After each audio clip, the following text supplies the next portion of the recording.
Veľmi ma zaujalo, pán Kolár, keď ste povedali, že vy nemáte žiadne, som si to napísal, skoro mi dekel vyhodil, že nemáte výhrady voči Mazurekovi. No, vy ste sa čudovali, my v Piešťanoch máme, pretože my sa vieme ohradiť voči fašistom a náckom. To je jedna vec.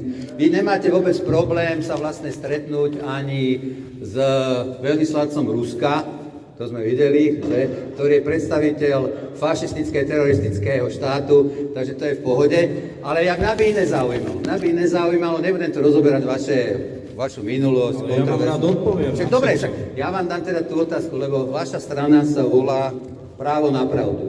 A strašne ma teda zaujalo, že vytvárate, berem vás už ako influencera, lebo začali ste vlastne tými videami, keď ste boli odsúdení a jedno s druhým, zaplatili tie poplatky, ale to ma zaujímalo, že vlastne vy na základe tých chodbových rečí, ak teda to hovoríte v úvodzovkách chodbové reči, alebo jak ti to hovoríte, že chodbové reči, viete obviniť ľudí príkladne. No hovorím, pýtam sa, že prečo na základe vytvárate obvinenia, príkladne, povedali ste Korčokovi, že na Korčoka, že je v ŠTB bol, áno, potom na Naďa, že prijal nejaký 3,5 miliónový nejaký úplatok a toto všetko bolo na základe vykonštruované, jedna pani povedala, ja tomu hovorím. A na základe potom čoho si vy dovolujete takéto niečo vôbec povedať, lebo keď hovoríte právo na pravdu, tak toto je jedna z prvých otázok, ktorú by som teda vám dal.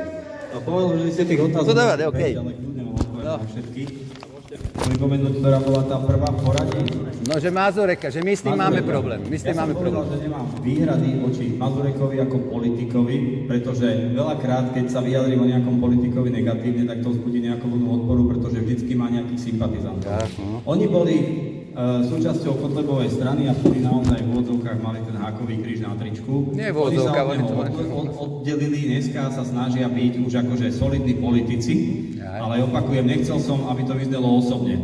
Ja si osobne nemyslím, že už dneska má niekto právo ich nazývať fašistami, pretože sa od toho dištancovali. Ale na druhej strane, akože do istej miery s vami súhlasím, že keď raz niekto s takouto ideológiou koketoval, tak vždycky tam zostane nejaká taká pachuť, čiže to k Mazurekovi. Čiže ja som to myslel tak, že nemám voči jemu ako osobe a politikovi výhrady, aby to nevyzeralo, že som voči nemu zaujatý a uvedol som ho ako príklad toho, čo som povedal o správaní politikov.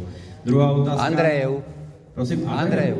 Viete, ja som slušne vychovaný. Ja to som počul. A keď ma niekde pozvú, tak tam idem. A na rozdiel od vás, ja som rád ináč, že máme nejaký takýto mini konflikt, lebo To potom není konflikt, však viete. No, presne. Dohodneme sa takto, ja s tým princípy nejakej diskusie. Skúsme sa domnúť, že vy budete hovoriť, ja budem počúvať, potom ja budem hovoriť a vy budete počúvať. Okay, ak sa chcete so mnou hádať, poďte na ulicu. Nechcem. A tam si to môžeme vykričať, ale... No, takže druhá otázka je pán veľvyslanec Ruskej federácie na Slovensku. Takže asi sa v tom nezhodneme, ale minimálne na úrovni elementárnej ľudskej slušnosti je treba pozvanie prijať, ísť, podať ruku, priniesť darček a privítať pána veľvyslanca, pretože on vlastne bol novomenovaný veľvyslanec. To nebol veľvyslanec, ktorý tu je 5 rokov, prišiel a pozval mnohých predstaviteľov spoločenského politického života na stretnutie. Bolo to len v rámci elementárnej politickej a ľudskej slušnosti a nemyslím si, že by mal niekto právo by to vyčítať, že som tam išiel. Ale zároveň poviem jednu vec. Viete, keď sa pozriete na mapu sveta, môžete si myslieť o Rusku čokoľvek, je to najväčšia krajina na svete, majú celú Mendelovú tabuľku, je to neskutočné množstvo zdrojov prírodných, ktoré skôr či neskôr si Európa a ostatné krajiny sveta vyčerpajú.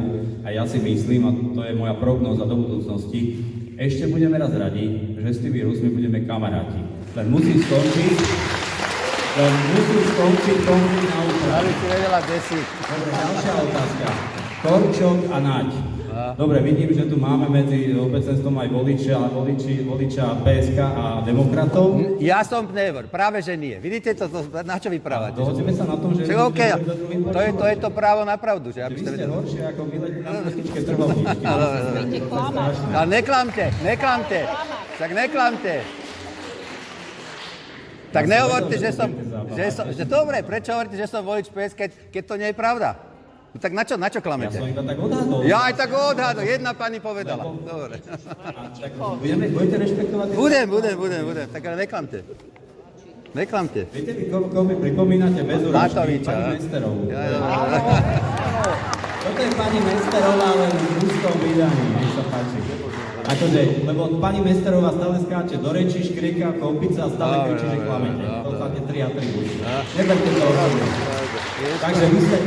Áno, viete, ja na rozdiel od vás mám skúsenosť ako pracovnú, lebo som bol advokát 25 rokov a bohužiaľ aj tú nepríjemnosť, ktorá sa mi udiala v roku 2020. A ja viem, ja neviem, aké máte povolanie, môžem sa spýtať, akože, aké vaše povolanie, vaša profesia. Čo hovorte vy teraz? Viete čo, ja už môžem skákať do Ja reči? sa len pýtam, že aká je vaša profesia. Som manažer v jednej spoločnosti rakúskej. Takže ja som právnik a Ja ja však viem. poviem, ako funguje justičný systém na Slovensku, ako fungujú orgány činné v trestnom konaní a poviem vám, že jednoducho dovolať sa spravodlivosti a nielen v trestnej oblasti, ale aj v akej inej, rodinnej, obchodnej na Slovensku je naozaj veľmi náročné a tých problémov alebo tých príčin, prečo tieto problémy vznikajú, je strašne veľa a začína to od výchovy, prípravy súdcov, vyšetrovateľov a podobne. A to by sme tu boli do rána, keby som to vysvetloval. Fakt je ten, že ja, keď hovoríte, že ma obvinujete, že som klamár, zverejnil som doklady, o ktorých som mal dôkazy, že sú pravdivé a pravé. A poďme si to rozdeliť na dve časti. Pán Korčok, keď tvrdil, že to nie je pravda, prečo ma nezažaloval a prečo sa to nešlo dokazovať na súd? Môžem vám odpovedať? Áno, nech sa páči. No lebo sa nechce s vami naťahovať. Obávam sa, že vedel, že by Lebo je to súd zbytočné. prehral. Čo sa týka pána Naďa, tam ten prípad je trošku komplikovanejší a preto sa pýtam, že či sa vyznáte trošku v tej oblasti, pretože ten vyšetrovateľ, ktorý to celé vyšetroval, vyhodnotil ten dôkaz, tú listinu, že tá listina sa nenachádzala v tzv. nákatoku, že nebola zaregistrovaná a povedal jednu vec, že neuznal ju ako dôkaz preto, lebo nesplňala formálne náležitosti listiny. Aby som vám to vysvetlil, keď sa robí zápis agentom, agent je človek, ktorý príde a ide niekoho udať, tak na to, aby sa dalo rozlíšiť, že v ktorom roku je to urobené a či to spĺňa formálne náležitosti. Polícia má také pravidlá, že každý rok zmení formu toho zápisu. Myslím si príklad, že v roku 2020 má byť označenie toho agenta na pravej strane, v roku 2021 na ľavej strane, podpis má byť 3 cm pod posledným riadkom alebo 5 cm. Nikto z polície to nedodržiava. To znamená, že keby ste si urobili rešerš takýchto zápisov s agentami, udávačmi, ak chcete, tak môžete vyhodiť ako dôkaz takmer každý. A to, že to nebolo v nákatoku, to znamená v digitálnej forme, to je absolútny štandard, pretože nie všetky tieto listiny sa do toho nákatoku dávajú. Tak, ako sa veľakrát nedomôžete spravodlivosti v hociakej oblasti práva, lebo sudca buď zle vyhodnotí dôkazy, alebo má nejaký subjektívny dôvod rozhodnúť tak, ako rozhodol, tak je to aj v tomto prípade. Zaujímavé je to, že samozrejme ten vyšetrovateľ rozhodol za a extrémne rýchlo, podľa mňa vyhodnotil tie dôkazy nesprávne, ale nikto voči tomu neprotestoval. To znamená, že aj keď evidentne vy ste názorovo na inej strane bariéry ako ja, tak vám chcem povedať jednu vec, že jeden z dôvodov, prečo sa táto vláda okrem subjektívneho faktoru, že jednoducho asi nemajú na to chuť, energiu a nechcú to robiť, nevysporiadali s rokmi 2023, prečo napríklad Jaro Náď už akože nerozezáva káble v base alebo niečo podobné, je to, že justícia, orgány činné v trestnom konaní, ale aj všetká štátna správa je prelezená progresívcami a PSK-mi. Jednoducho to je také, že tam sa naráža na odpor, chce dovolať spravodlivosti, jednoducho nemá šancu. A to je fakt, pretože na rozdiel od vás, vy ste možno vynikajúci v nejakej firme, ja v tomto žijem 35 rokov a ja tých ľudí poznám. Ďakujem krásne, ja by som na to ešte zdôraznil, že iba na diskusiu so Zoroslavom Kolárom môžeme takýto otvorenosť názorov. No, však o tom je to. Na diskusii s Robertom Ficom by sme to vôbec Prepáčte, ja som sa dozvedel, že vy organizujete tie protivládne protesty Piešťanov. Aha, áno, dobre. A čo? Máte nejaký s tým problém? Ja za to dobre platia, sa chcem spýtať. To sú tie chujoviny. Zase klamete. Vážne vo vašom postavení, že vy sa pýtate, koľko platí. Pane Bože.